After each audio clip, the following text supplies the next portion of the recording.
Hi, I'm Lauren Loya, MD. Today we are going to talk about the adrenal glands. The adrenal glands are very closely connected to our stress response, and they are two maybe walnut-sized glands that sit one on top of each kidney.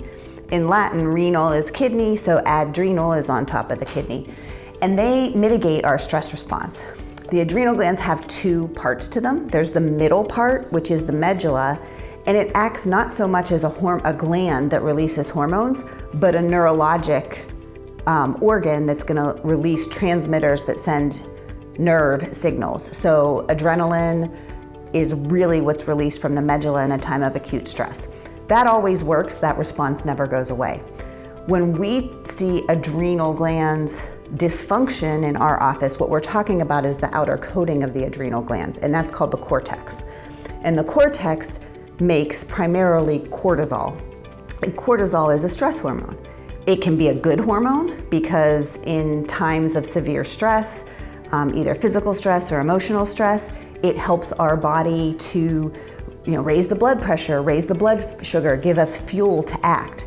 However, we are supposed to then have a chance to calm down, rest, repair, restore, and decrease that cortisol production. Often that doesn't happen in today's society. Way back in early human days, we used to, chase the wild animal or run from the wild animal. So we would have a huge burst of cortisol, and that would get all of those life-saving functions online. Nowadays, we don't really experience that. Stress is sitting in traffic or constantly getting texted on your cell phone, worrying about work and kids and balance in life, and we don't have that rest and recovery time. So when we talk about the adrenal glands and how they may malfunction, in regular medicine, when you go to your regular primary care doctor, they may only be looking for the severe overproduction of cortisol, which is called Cushing syndrome, or the underproduction of cortisol, which is called Addison's disease. And those are both very serious diseases that can be life-threatening. What we see in our office and what most people deal with in life is just dysfunction of the adrenal glands. So it may be, those glands may be underfunctioning because they got tired from putting out too much cortisol over the years, or you may be in a state of overfunction where you just got too many stressors and you're not able to alleviate those. So one of the things we can all do for our health and to optimize our adrenal function is to think about all the areas where we can affect that or calm, in our society, pretty much calm down the cortisol release. So before we get into that, I just want to talk about some of the symptoms people might have when the adrenal glands are out of balance. So many people will feel that they're always in kind of that fight or flight state where they're highly alert and agitated and can't calm down. Often we don't think well. We might feel fatigue later in the day, primarily in the afternoon. Sometimes the fatigue follows a pattern where you're pretty tired all day, but then in the evenings when you're supposed to be winding down and starting to relax, you may start to feel, now I'm energized, I can do the laundry, I can unload the dishwasher and clean up the house right when the time that you should be going to bed occurs. So sometimes people will also have some immune system dysfunction when the adrenal glands are not right, where you get more colds or sinus infections and they last longer than most people. Sometimes, one of the most common symptoms I see is that people can't sleep because they can't turn their brain off. Even hypoglycemia can be a sign of adrenal dysfunction where the blood sugar is low because you don't have enough cortisol to sustain, blood sugar release from the liver, which is one of the functions of cortisol. So, as we're thinking about what we can do to help support this system, one of the biggest things we can do is sleep.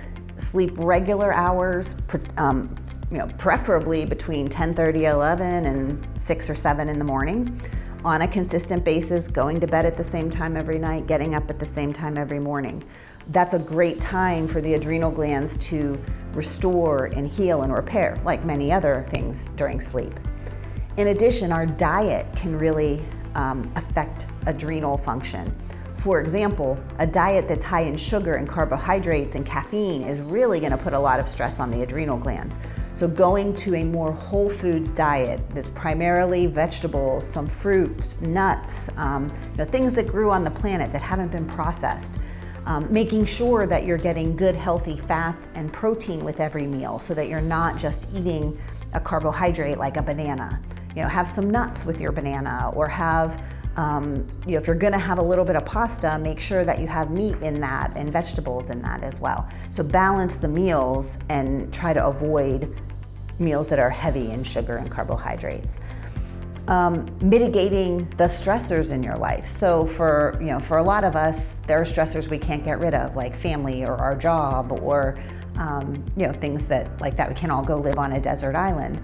But I always tell my patients to get rid of the stressors you can't. Don't say yes to the extra things if you're having some of these symptoms of adrenal fatigue. The second step is mitigating the effects of those stressors on the adrenal glands. And this is where a lot of the practices like meditation, yoga, deep breathing come in. And you can really stop that fight or flight response and that cortisol response, and even though you have the stressor, be more in a heal and rest and repair phase. And then finally, the last thing that we often use are herbal supplements, vitamins, minerals that can also either boost or support the adrenal gland and help it make more hormones if it's really in a worn out or fatigue stage, or to calm down that cortisol release, especially at night, so you can sleep. So those are some things that you can do to think about your adrenal glands and help improve the health of your adrenals.